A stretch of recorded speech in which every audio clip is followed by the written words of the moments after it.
ప్రతిధ్వనికి స్వాగతం. ఉన్న ఊరు కన్న బంధాలు ఇవన్నీ వదులుకొని గుండె రాయి చేసుకుంటే తప్ప జీవితాల్లో స్థిరపడే దారులు కనిపించడం లేదు. రాష్ట్రంలో ఉన్నత చదువులు చదివినా ఉద్యోగం కావాలంటే పక్క రాష్ట్రాలకు వెళ్ళిపోవాలి, లేదంటే నిరుద్యోగిగా మిగిలిపోవాలి. కారణం రాష్ట్రంలో పెద్ద నగరం అంటూ లేదు. ఐటీ కంపెనీలు రావు, ప్రభుత్వం ప్రోత్సాహము అందించదు, పరిశ్రమలు తీసుకొచ్చి ఉపాధి కల్పించే దిశగా చర్యలు తీసుకోదు. ఫలితం ఇతర రాష్ట్రాలకు ఉద్యోగుల్ని అందించే రాష్ట్రంలా ఏపీ మారిపోయింది. Centre for monitoring Indian economy గణాంకాలకు తోడు కొంతకాలంగా నెలకొన్న పరిణామాలివి. అసలు ఏపీ నుంచి ఎందుకీ మేధో వలసలు? రాష్ట్ర అభివృద్ధిలో వారిని ఎందుకు భాగస్వామ్యాన్ని చేయలేకపోతున్నాం? ఇదే అంశంపై ఇవాల్టి మన ప్రతిధ్వని చర్చలో పాల్గొంటున్న వారు ఓ నరేష్ కుమార్ గారు, ప్రముఖ పారిశ్రామికవేత్త, పి తేజస్వి గారు, తెలుగు ప్రొఫెషనల్ స్వింగ్ అధ్యక్షురాలు. రైట్, ముందుగా తేజస్వి గారు, హైదరాబాద్లో చూసినా లేదంటే చెన్నై, బెంగళూరులో పనిచేసే ఐటీ ఉద్యోగుల్లో చాలా మంది ఎక్కువ శాతం ఆంధ్ర నుంచే ఉంటున్నారు. అసలు కారణం ఏంటి? స్థానికంగా వారికి ఎందుకు అవకాశాలు కల్పించలేకపోతున్నాం? ఇంకా ఎన్నాళ్ళు ఈ పరిస్థితి? ముఖ్యంగా మనం చూస్తే ప్రపంచవ్యాప్తంగా ఉన్న మేధో సంపత్తిలో కూడా అధిక శాతం తెలుగు వాళ్ళు ఉంటారండి. అందుకే ఈ రోజున ఎన్నో కంపెనీల సీఈఓలు, సత్య నాదెళ్ల గారితో మొదలు పెడితే ఎన్నో కంపెనీ సీఈఓలు, సిఎక్స్ఓలు, ఎంతో మంది ప్రముఖమైన డాక్టర్లు అందరూ కూడా తెలుగు వాళ్ళు ఉండడం మనందరం ఆనందించాల్సిన విషయం. కానీ ఈ రోజు స్థానికంగానే మనం తెలుగు వాళ్ళకి, తెలుగు మేధో సంపత్తికి అవకాశాలు కల్పించకపోవడం అనేది చాలా బాధేసే విషయం. దీనికి నేను అబ్జర్వ్ చేసింది ఒక 3 ఫ్యాక్టర్స్ ఉన్నాయండి.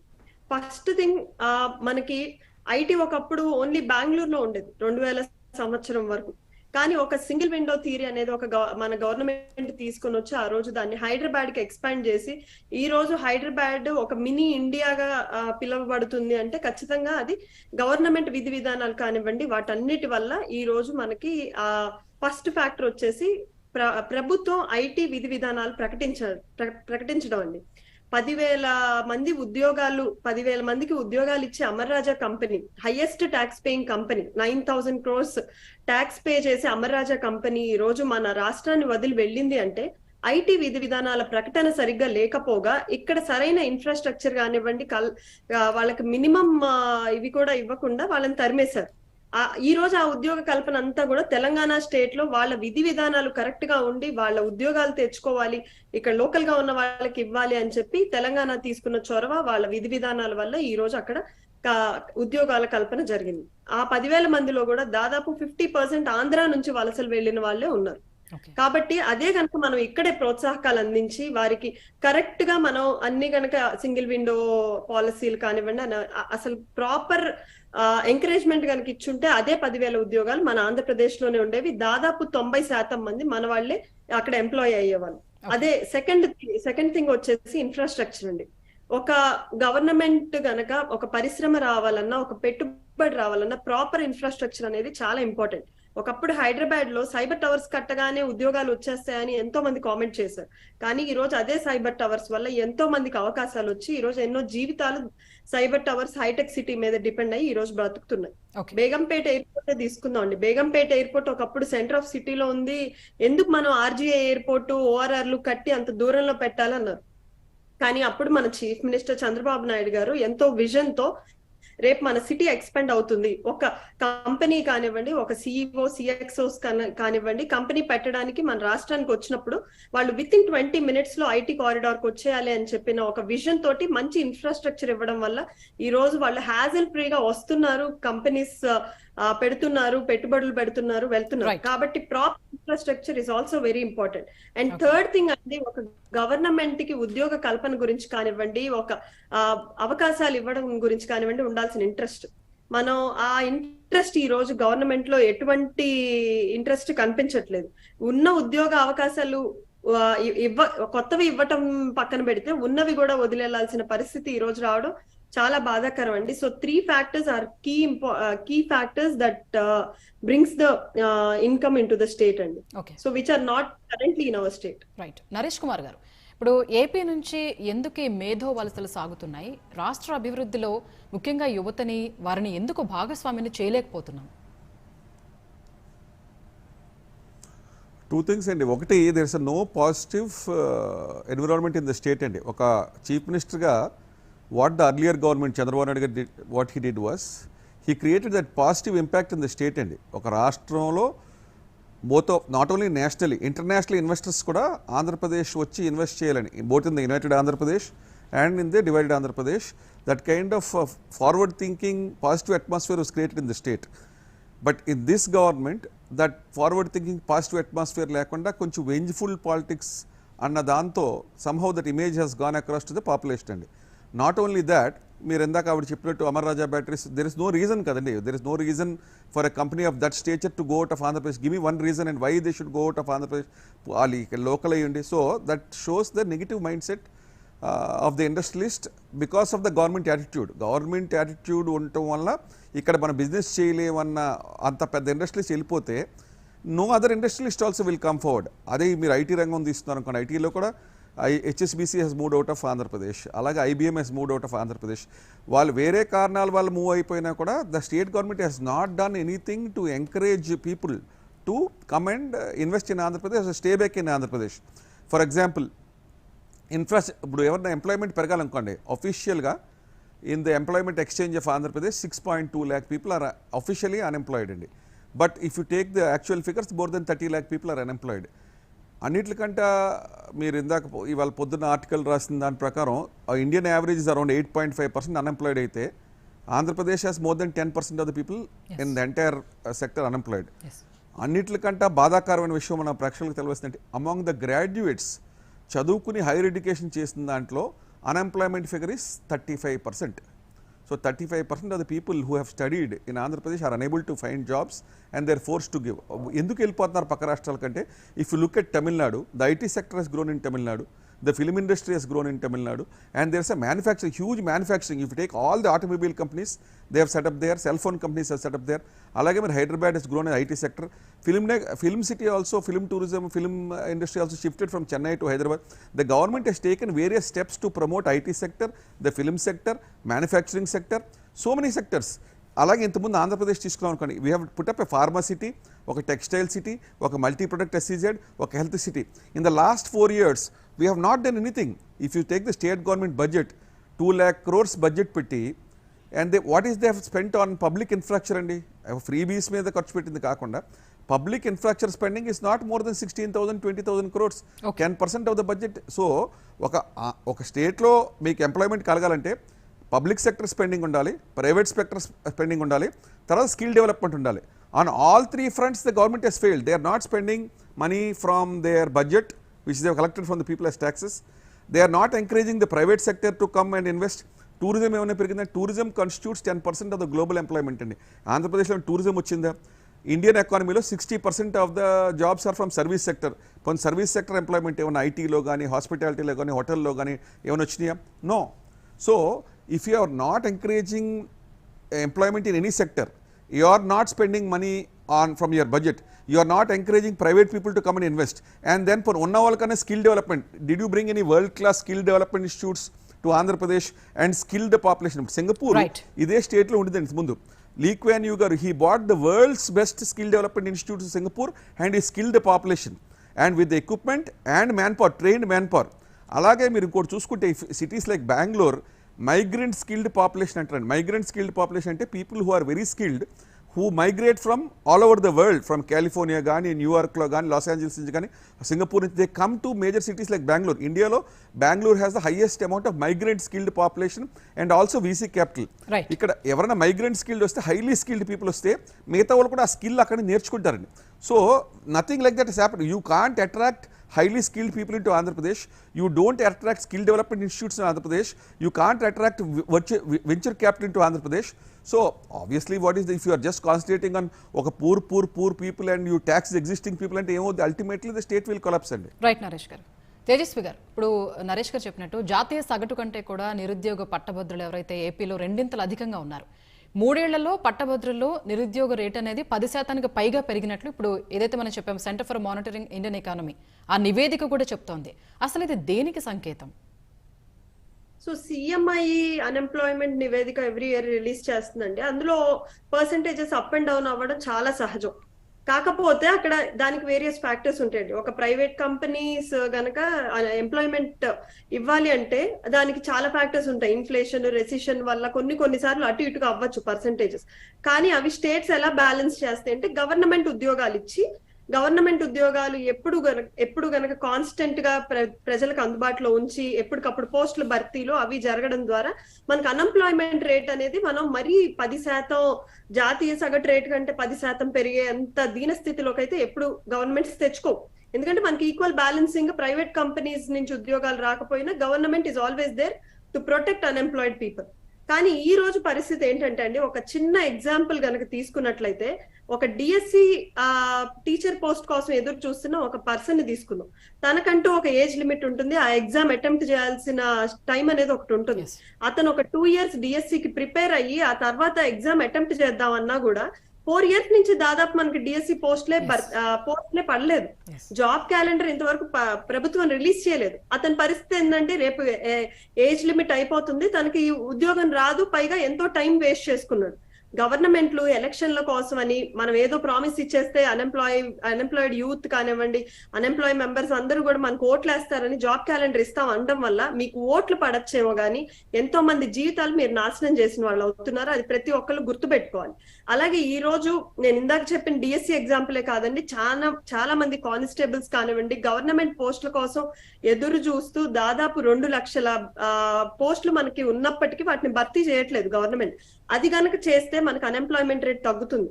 చాలా తక్కువ మంది ఆలోచించే విషయం ఏంటంటే అన్ఎంప్లాయ్మెంట్ రేట్ పెరుగుతుంది అంటే కేవలం మనం ఆలోచించేది పరిశ్రమలు లేవు, పెట్టుబడులు లేవు కాబట్టి ఉద్యోగాలు రావట్లేదు అనుకుంటాం. చాలా తక్కువ మందికి ఈ రాష్ట్రంలో తెలిసింది ఏంటంటే మనకి ఫీజు రీఎంబర్స్మెంట్ అనేది ఈ రాష్ట్రంలో చాలా మంది స్టూడెంట్స్ డిపెండ్ అయ్యి చదువుకుంటున్న ఒక విద్యా విధానం. కాబట్టి అది గవర్నమెంట్ ఫీజు రీఎంబర్స్మెంట్ ఇస్తేనే అతని చేతికి సర్టిఫికేట్ వస్తుంది. లేదు అంటే ఆ సర్టిఫికేట్ లేకపోతే అతను బయటికి వెళ్లి ఉద్యోగాలు తెచ్చుకోవడానికి కుదరదు. కాబట్టి ఈ రోజు గవర్నమెంట్ ఆ ఫీజు రియంబర్స్మెంట్ చెల్లించకపోవడం వల్ల ఎంతో మంది విద్యార్థులకు ఆ సర్టిఫికేట్ రాక ఉద్యోగాలు రావట్లేదు. ఇది చాలా తక్కువ మంది కన్సిడర్ చేస్తున్న పాయింట్. ఈ రోజు నారా లోకేష్ గారు పాదయాత్ర చేస్తుంటే ఎంతో మంది విద్యార్థులతో ముఖాముఖి కార్యక్రమంలో ఈ విషయం చాలా మంది బయటకు వచ్చి చెప్పుకుంటున్నారు, మాకు సర్టిఫికేట్ రాలేదండి, మాకు ఉద్యోగాలు ఎలా వస్తాయని. అదే కాకుండా ఇదే కనుక కొనసాగితే ఈ రోజు అన్ఎంప్లాయ్మెంట్ రేట్ ఇప్పుడే నరేష్ గారు చెప్పారు, దాదాపు 30 lakh మెంబర్స్ కంటే పైన అన్ఎంప్లాయిడ్ ఉన్నారు అని. రేపు ఇదే కనుక కొనసాగితే మనం చదివినా విలువ లేదు అని తెలిస్తే ఎడ్యుకేషన్ రేట్ కూడా డిక్లైన్ అవుతుంది. ఈ రోజు ఇప్పటికీ కూడా ఎడ్యుకేషన్ రేట్ డిక్లైన్ అవ్వడం ఆల్రెడీ ఆంధ్రప్రదేశ్ లో స్టార్ట్ అయింది. ఇది అస్సలు మంచి సంకేతం కాదు. ముఖ్యంగా యువత ఆలోచించాల్సింది ఏంటంటే మనం చదువు విలువ కేవలం మన చేతిలో ఉన్న సర్టిఫికేట్ వల్ల రాదండి, మన చేతిలో ఉన్న డిగ్రీ వల్ల రాదు. ఆ డిగ్రీకి ఒక ఉద్యోగం వస్తేనే మనకి ఆ సర్టిఫికేట్ కి ఆ డిగ్రీకి విలువ ఉంటుంది. కాబట్టి ఇందులో గవర్నమెంట్ కానివ్వండి, మనకి ఉన్న నాయకులు కానివ్వండి, ఇండైరెక్ట్ ఆర్ డైరెక్ట్ గా ఖచ్చితంగా వాళ్ళ ఇంపాక్ట్ ఉంటుంది. కాబట్టి ముఖ్యంగా యువత మీరు ఎన్నుకునే ప్రభుత్వంలో ఖచ్చితంగా ఈ ఫ్యాక్టర్ ను ఆలోచించి మన భవిష్యత్తు గురించి, మన భావితరాల భవిష్యత్తు గురించి ఆలోచించి ప్రభుత్వాన్ని ఎన్నుకోవాల్సిందిగా కోరుతున్నానండి. ఎందుకంటే ఈ రోజు హైదరాబాద్ లో ఈ పరిస్థితి ఉంది అంటే ఒక మంచి నాయకుడు వల్ల. ఎందుకు మిగతా స్టేట్స్ లో ఎందుకు ఐటీ రేట్ కానివ్వండి, ఉద్యోగాల రేట్ కానివ్వండి పెరగలేదు? కాబట్టి please select the government which is capable of giving employment to the youngsters. Right. Naresh గారు, గత ప్రభుత్వం ఉన్నప్పుడు ప్రతిష్టాత్మక విశ్వవిద్యాలయం ఏవైతే ఎస్ఆర్ఎం, అమృత్, విట్ వంటి వాటిని అమరావతికి తీసుకొచ్చింది. కానీ నేడు ఏపీలో ఎవరైతే ఇంజనీరింగ్ పూర్తయ్యాక కూడా పీజీ కోసం బయటికి వెళ్ళిపోతున్నారు కొంతమంది విద్యార్థులు. అసలు ఎందుకు ఈ రాష్ట్రంలో యువ పట్టభద్రులు ఉండలేకపోతున్నారు? అగైన్ ఐ సెడ్ కదండి, lack of opportunities for employment ఒకటి పెడితే, ఇందాక ఆవిడ చెప్పిన చాలా ఇంపార్టెంట్ పాయింట్, ఫీజు రీయింబర్స్మెంట్ టైంకి ఇవ్వలేకపోతే అది స్టూడెంట్స్ వాళ్ళ పేరెంట్స్కి ఇస్తాం వల్ల, కాలేజ్కి డబ్బులు రాకపోవడం వల్ల colleges are unable to run their colleges. చాలా colleges engineering colleges have close down. They are not able to invest in infrastructure and latest technologies అండి. వాళ్ళు జీతాలు కూడా ఇచ్చే పరిస్థితిలో చాలామంది లేక కొన్ని యూనిట్స్ మూసేశారు. So educational system also has been damaged. Forget infrastructure damage. ఎందుకంటే ఎవరన్నా కొంచెం కామన్ సెన్స్ ఉంటే ఫీజు గవర్నమెంట్ డైరెక్ట్గా కాలేజీకి ఇస్తే college will give proper education, pay the fee అండి. వాళ్ళని ఇన్ఫ్రాస్ట్రక్చర్ పెట్టుకోమని టీచర్స్కి ఫీజు ఇవ్వలేని పరిస్థితిలో స్టూడెంట్స్ ఏమో కట్టకపోతే స్టూడెంట్స్ అడిగితే ఇబ్బంది కలిగితే, so the entire confidence of the engineering colleges has gone down, the moral of the teaching staff has gone down, and the colleges are not investing in either infrastructure in the colleges or skilled manpower because they are unable to, వాళ్ళు break even అవ్వట్లేదండి. Most of the people are filled by government category students and they are not paying the fees. చాలా సంవత్సరాల నుంచి బాకాయిలు ఉండి, I have known many friends, I don't want to name, they have close down అండి. ఈవెన్ ruling పార్టీకి సంబంధించిన ఎంపీలు ఎమ్మెల్యేలు కూడా వాళ్ళ కాలేజీలు నడపలేక they are downsizing their operations, shutting down branches and unable to pay on time. So if you are not able to get, ఇప్పుడు మీకు పాఠశాలలో పటిష్టం చేయకుండా బలవంతం, if you don't strengthen the educational institutions, if you don't empower your educationalist, what kind of quality of education can you give to the students అండి?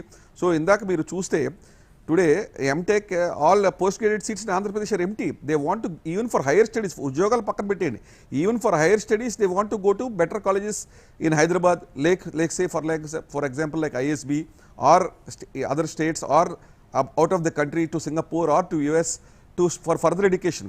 Even for further education also they don't want to rely on Andhra Pradesh because educational institutions are not viable because of the policies of the government. And because of the fee structure ఏమైందండి, the entire population, more than 50% of the population, the parents of the students have become addicted to drinking. Their health has suffered, they are financially ruined. వాళ్ళు 12 రూపాయల లిక్కర్ని 250 రూపాయలు కొనటం వల్ల they are financially ruined, they are health wise ruined. And this fees reimbursement scheme not reaching the colleges in time has ruined the education system. So you have overall state law, because of the freebie culture, your willingness to work has gone down. You are making the population addicted to liquor. The liquor sales have increased. Prohibition and cheaper liquor sales have increased. So the parents of these children have got a bad example. So you don't have good examples, you don't have good colleges, you don't have good faculty, you don't have good employment, and you don't have state spending on infrastructure. Only central government projects say, and on top of that, ఎవరైతే రాష్ట్రంలో who have done works, 1 lakh crores are pending and you don't pay people who have done work for the state. మీరు చూస్తే bills 1 lakh crores.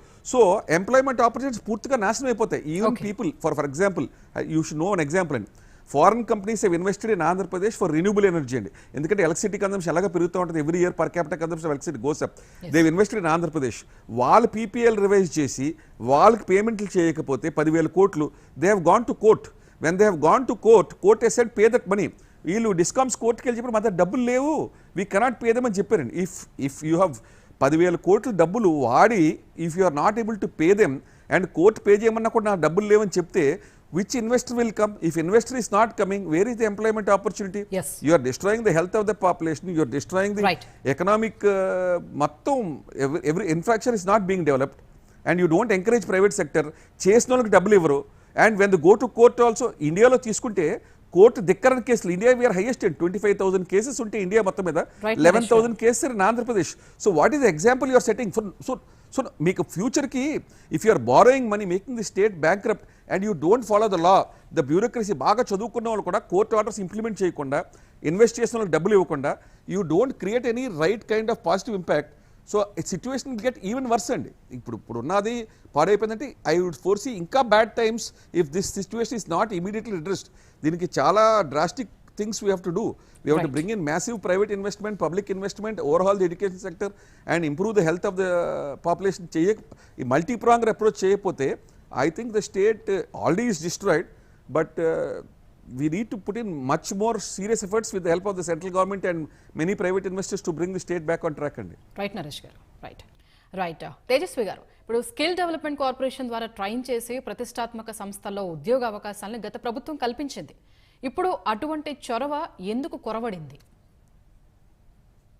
So మీరు ముఖ్యంగా చూసినట్లయితే last government skill development corporation is extremely important అండి. ప్రభుత్వాలు ఏది మారినా కూడా యువతకి. సో లాస్ట్ గవర్నమెంట్ లో చూసినట్టయితే మన ప్రభుత్వం స్కిల్ డెవలప్మెంట్ కార్పొరేషన్ కి కొన్ని కోట్ల నిధులు ఇచ్చి బాగా ప్రోత్సహించేదండి. సిబిఎన్ సార్ ఎంతో ఎంకరేజ్ చేసేవాళ్ళు స్టూడెంట్స్ ని వాళ్ళలో ఉన్న స్కిల్ పెంచడానికి. ఒక ఎంత ఇంపార్టెంట్ స్కిల్ డెవలప్మెంట్ కార్పొరేషన్ అని చెప్పాలి అంటే 2004 లో సి లాంగ్వేజ్, తర్వాత C++ లాంగ్వేజ్ ఉంటే ఉద్యోగాలు వచ్చాయి. కానీ ఆ తర్వాత ఏంటంటే జావా, .NET ఇలాగ సేల్స్ ఫోర్స్ కానివ్వండి, ఒక్కొక్క టెక్నాలజీ పెరుగుతూ వచ్చింది. ఈ రోజు మనకున్న కాంపిటేటివ్ వరల్డ్ లో AI, బ్లాక్ చైన్ లాంటి టెక్నాలజీస్ తో ఈ రోజు సాఫ్ట్వేర్ నడుస్తుంది. ఇలాంటి కాంపిటేటివ్ వరల్డ్ లో ఎప్పటికప్పుడు మనం ఆ స్పీడ్ ని క్యాచ్ చేయకపోతే మనకి కరెంట్ ఉన్న ఉద్యోగాలు మన యువతకి అందించే అవకాశం లేదు. కానీ ఆ టెక్నాలజీస్ నేర్చుకోవడానికి మనం కొన్ని వేలు లక్షల డబ్బులు ఖర్చు పెట్టాల్సి వస్తుంది. కాబట్టి గవర్నమెంట్ ఆ అవసరాన్ని గుర్తించి మన రాష్ట్రంలో ఉన్న యువతని అప్ టు స్పీడ్ ఈ రోజున్న టెక్నాలజీ కనెక్టెడ్ గా ఉంచాలని మన రాష్ట్రంలో ఉన్న స్కిల్ డెవలప్మెంట్ కార్పొరేషన్ ద్వారా ఎన్నో రకాల లేటెస్ట్ టెక్నాలజీస్, ఆఖరికి ఏ బ్లాక్ చైన్ టెక్నాలజీస్ ని కూడా ఉచితంగా మన రాష్ట్రంలో ఉన్న యువతకి గత ప్రభుత్వం అందించడం జరిగిందండి. కానీ ఆ రోజు మన ఒక కంపెనీ గనక మన రాష్ట్రానికి వస్తే ఎంతో మంది resources inside our state available గా ఉండేవాళ్ళు వాళ్ళకి. కాబట్టి ఇమ్మీడియట్ గా వాళ్ళని జాయిన్ చేసుకొని ఉద్యోగ అవకాశాలు కల్పించేవాళ్ళు. కానీ ఈ రోజు చూస్తే దురదృష్టవశాత్తు సైమన్స్ ఇండస్ట్రీ సాఫ్ట్వేర్ అనే కంపెనీ ఏదైతే స్కిల్ డెవలప్మెంట్ కార్పొరేషన్ తో కలిసి వర్క్ చేస్తుందో ఆ కంపెనీ మీద ఈడీ ఎన్ఫోర్స్మెంట్ డైరెక్టరేట్ ద్వారా ఈ రోజు నోటీసెస్ పంపించి వాళ్ళ మీద కేసేయడం జరిగిందండి. 55 కోట్ల అక్రమాలు జరిగాయని చెప్పి. తప్పలేదండి, ఒకవేళ అక్రమాలు జరిగితే ఇమ్మీడియట్ గా గవర్నమెంట్ యాక్షన్ తీసుకోవాలి, కానీ దానికి ఆల్టర్నేటివ్ చూపించాలి. అది లేకపోతే ఈ రోజు యువత ఎంతో బాధపడుతున్నారు అన్నది గవర్నమెంట్ తెలుసుకోవాలి. రైట్. నరేష్ గారు, ఇప్పుడు ఏపీలో ఐటీ పరిశ్రమలు రావాలంటే ఎటువంటి వాతావరణం అవసరం? ఇప్పుడు పరిస్థితి ఎలా ఉంది? ఇప్పుడు పరిస్థితి ఏంటంటే అండి, compared to the previous government, major companies like IBM have exited Andhra Pradesh. Marquee names, big brands like IBM have gone out of Andhra Pradesh in the last 2-3 years. HSBC, which had about 4,000 people in Visakhapatnam alone, has walked out of Andhra Pradesh. Franklin Templeton, a company they were about to start, but because of negative thing, they also have walked out of Andhra Pradesh. So major players have walked out of Andhra Pradesh. ఎక్కువ major companies అండి, HSBC లాంటి, IBM లాంటి, Franklin Templeton, they have Andhra Pradesh నుంచి బయటకు వెళ్ళిపోయినాయండి. అది కాకుండా startup village అని చెప్పి చంద్రబాబు నాయుడు గారి టైంలో స్టార్టప్ విలేజ్ అని ఐటీ హిల్స్లో స్టార్ట్ చేశారండి. అందులో ఇంచుమించు 100 కంపెనీలు ఉండేయండి. లాస్ట్ 3 yearsలో కూడా దే స్టార్టప్ విలేజ్ని షట్ డౌన్ చేసేసి దే హ్యావ్ వెకేటెడ్ ఎవ్రీబడి. ఇప్పుడు మళ్ళీ ఎలక్షన్స్ వస్తున్నాయని ఇప్పుడు మళ్ళీ స్టార్ట్ చేసి కొంతమంది స్టార్ట్ చేశారు. అందులో స్టార్టప్ విలేజే కాకుండా అందులో మన నాస్కామ్ వేర్ హౌస్ అని చెప్పి, సింగపూర్ యాక్సిలరేటర్, గోవింద్ క్యాపిటల్ అని చెప్పి వాళ్ళందరూ కూడా పెడితే వాళ్ళందరినీ కూడా పంపించి క్లోజ్ చేశారు. అది కాకుండా పక్కనే మిలియన్ టవర్స్ అని కడితే అందులో they have many companies have come, they have not given them space. ఖాళీగా స్పేస్ లాస్ట్ 4 years నుంచి 2 లక్షల చదరపడి ఖాళీగా పెట్టి కూర్చున్నారండి. అది కాకుండా in the centre of the city పెద్ద కంపెనీ వెళ్ళిపోతే వాళ్ళు ఎవరిని ఆపలే. So the government and last 4 years నుంచి ఒక ఐటీ కంపెనీకి కూడా ఇన్సెంటివ్ రిలీజ్ చేయలేదు. ఇవాళ వరకు what is been promised, what we have executed, it has loaded into CFMS, financial monitoring system load అయిపోయినాయి కూడా. లాస్ట్ 4 years నుంచి ఒక్క ఐటీ కంపెనీకి కూడా ₹1 రిలీజ్ చేయలేదు. అది కాకుండా లాస్ట్ గవర్నమెంట్లో state government has given incentives for IT అండి. ఒక బ్యాండ్విడ్త్ సబ్సిడీ అని, పవర్ సబ్సిడీ అని ఫస్ట్ ఇనీషియల్ స్టేజ్లో. తర్వాత లాస్ట్లో అవన్నీ తీసేసి పర్ ఎంప్లాయీ 1 lakh అని పెట్టారు. అది కూడా వీళ్ళు ఏది కూడా ఆ పాలసీ పెట్టలేదు, ఈ పాలసీ పెట్టలేదు. అది కాకుండా 100 కంపెనీస్కి దేవర్ గివెన్ ఒక బిల్డింగ్ని డెసిగ్నేటెడ్ టెక్నాలజీ పార్క్ అని పెట్టి rental subsidy 50% of the rent state government use to pay అండి. అది కూడా they have owned up. So దానివల్ల ఇప్పుడు 100-150 companies have shut down. So startups promote చేయలేదు. Small and medium companies 50 to 100 employees ఉన్న ఇది designated technology park, they have not promoted them, actually shut down. And big companies వెళ్ళిపోయినా ఆపలేదు, they have not stop them. వాళ్ళని ఆపకుండా వాళ్ళని వెళ్ళిపోనిచ్చారు. అలాగని కొత్తగా ఏమన్నా మీరు ఈ గవర్నమెంట్ లాస్ట్ 4 yearsలో ఒక ఐటీ పార్క్ కానీ, ఒక ఐటీ బిల్డింగ్ కానీ కడతాం కానీ, మీరు ఒక కొత్త ఇండస్ట్రియల్ పార్క్ కానీ, ఒక కొత్త ఫార్మా పార్క్ కానీ, ఒక కొత్త హెల్త్ సిటీ కానీ, ఒక కొత్త టూరిజం కానీ, ఒక ఐటీకి కావాల్సిన ఎకో సిస్టమ్ ఐదర్ కొత్త ఇంటర్నేషనల్ ఫ్లైట్స్ కానీ, డొమెస్టిక్ ఫ్లైట్స్ పెంచుతాం కానీ ఏ విధమైన చర్య తీసుకోలేదు. Or bringing in new skill development centres కానీ ఏమి చేయకపోవటం వల్ల and education system has been weakened. So దీనివల్ల the entire IT ecosystem is, IT అంటే only not bringing the IT company అండి. ఐటీ కంపెనీస్ని ఇంటర్నేషనల్ కనెక్టివిటీ కానీ, ఫ్లైట్ కనెక్టివిటీ కానీ, గెటింగ్ గుడ్ టూరిస్ట్ పొటెన్షియల్స్ కానీ. ఇప్పుడు if you take any petrol and diesel are the costliest in India అండి. Liquor తీసుకుంటే it is the costliest in India అండి. Property tax is being increased every year in India అండి. So what would be A motivation for a person are a company to come and invest in Andhra Pradesh? No motivation. Right. Tejaswi గారు, పరిశ్రమలు పెట్టుబడులు ఆకర్షించడంలో గత ప్రభుత్వానికి ఈ ప్రభుత్వానికి మధ్య మీరు గమనించిన తేడాలేంటి? తేడాలు కాదండి, అసలు పోలికే చాలా ఇబ్బందిగా ఉంది. ఆ తేడాల గురించి మాట్లాడడం కంటే ముఖ్యంగా తేడాల గురించి మాట్లాడితే పరిశ్రమలు పెట్టుబడులు ఆకర్షించడంలో ముఖ్య పాత్ర పోషించేది IT minister of the state అండి. ఒకసారి గత ప్రభుత్వంలో ఉన్న ఐటీ మినిస్టర్ నారా లోకేష్ గారు చూస్తే స్టాన్ఫోర్డ్ యూనివర్సిటీలో ఎడ్యుకేట్ అయిన నారా లోకేష్ గారు, అలాగే ఒక వరల్డ్ బ్యాంక్ ఎంప్లాయీగా ఆయనకున్న ఎక్స్పీరియన్స్ ద్వారా ఎలాంటి కంపెనీలు తేవాలి, ఎలాంటి ప్రోత్సాహకాలు ఇస్తే ఎలాంటి విధి విధానాలు ఉంటే కంపెనీలు వస్తాయి అన్న దాని ద్వారా ఎన్నో పెట్టుబడులు ఆకర్షించి ఈ ఈజ్ ఆఫ్ డూయింగ్ బిజినెస్ లో ఆంధ్రప్రదేశ్ ని టాప్ లో నిలబెట్టగలిగారు. ఈ రోజు మనకున్న ఐటీ మినిస్టర్ గారు చూస్తే మీటింగ్ కి వెళ్ళలేదు. Davos is the golden opportunity for any state అండి టు బ్రింగ్ ఎంప్లాయ్మెంట్. అలాంటి దావోస్ లో మీటింగ్ కి చలిగా ఉందని చెప్పి వెళ్ళలేదు. పోనీ ఎండాకాలంలో వెళ్దామంటే దావోస్ లో మీటింగులు బెటర్ కదండి మనకు నచ్చినట్టు. కాబట్టి ఇలాంటి ఐటీ మినిస్టర్ ఉన్నంత కాలం, ఇలాంటి గవర్నమెంట్ ఉన్నంత కాలం దావోస్ లో ఎండాకాలంలో మీటింగులు జరగవు. మనం ఎప్పటికీ వెళ్ళి ఇన్వెస్ట్మెంట్లు తీసుకురాలేం. ఎప్పటికీ గుడ్డు కోడ్ అవ్వదు, మనకు ఉద్యోగాలు కూడా రావండి. అలాంటి పరిస్థితిలో ఉన్నాం. ఇన్ఫాక్ట్ ఆంధ్రప్రదేశ్ అనేది ఒక న్యూలీ ఫార్మ్డ్ స్టేట్. ఆ టైంలో ఇన్వెస్ట్మెంట్లు తేవడం అనేది చాలా కష్టమైన పని. అలాంటిది సిబిఎన్ అనే ఒక బ్రాండ్ ద్వారా మన రాష్ట్రానికి అదృష్టవశాత్తు ఎన్నో కంపెనీలు వచ్చాయండి. చాలా కంపెనీలు వచ్చి పెట్టుబడులు పెట్టి ఉద్యోగాలు ఇచ్చాయి గత ప్రభుత్వంలో ఉన్నప్పుడు, just because of the credibility of CBN sir. So ఆ అవకాశాన్ని మనం సద్వినియోగం చేసుకోలేకపోయాం. ఈ రోజు మొన్న జరిగిన ఎంటర్‌ప్రెన్యూర్ సమ్మిట్ లో ఏం చెప్పారండి, 13 లక్షల కోట్ల ఇన్వెస్ట్మెంట్లు వచ్చాయన్నారు. కానీ ఈ రోజు 3-4 నెలలైనా కూడా ఒక్క శంకుస్థాపన కూడా జరగలేదే. ఓన్లీ పేపర్స్ లోనే ఉంటాయా? ఇన్ఫాక్ట్ అసలు నిజానికి చెప్పుకోవాలంటే హాస్యాస్పదం అండి. కొన్ని పేపర్స్ లో కూడా లేవు. ఎంఓయూస్ డాక్యుమెంట్లో ఒక్క పేపర్ కూడా లేకుండా జస్ట్ ఫోటోలు దిగారు. అది కూడా మన స్వయాన అంబానీ గారి చేతుల్లో పెట్టిన ఎంఓయూలో పేపర్ లేదు. అది వీడియో కూడా బయటకు వచ్చింది. కాబట్టి నేను కొన్ని ఫ్యాక్టర్స్ చెప్పాలంటే, వన్ ఇస్ క్రెడిబిలిటీ అండి, లాస్ట్ గవర్నమెంట్ కి ఈ గవర్నమెంట్ కి ఉన్న తేడా. సెకండ్ ది విధి విధానాల ప్రకటన. మూడోది లాస్ట్ టైం ఉన్న ఐటీ మినిస్టర్ గారు don't ask for the minimum, ask me for the maximum అన్నారు.